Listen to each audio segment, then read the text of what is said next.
இந்த இடத்த பற்றி சொல்லி பார்க்கலாம். வினகஹா ஃபால்ஸ்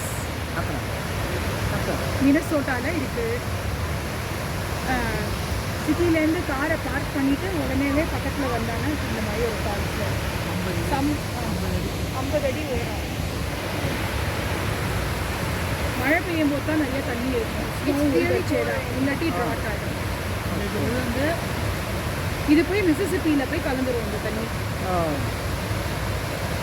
இன்னும் ஒரு அரை மணி நேரம் அப்படியே நடந்து போனால் மிசிசிப்பி வந்துடும். அதுக்குள்ள தான் போட போகிறோம். அப்புறம் அதுக்குள்ள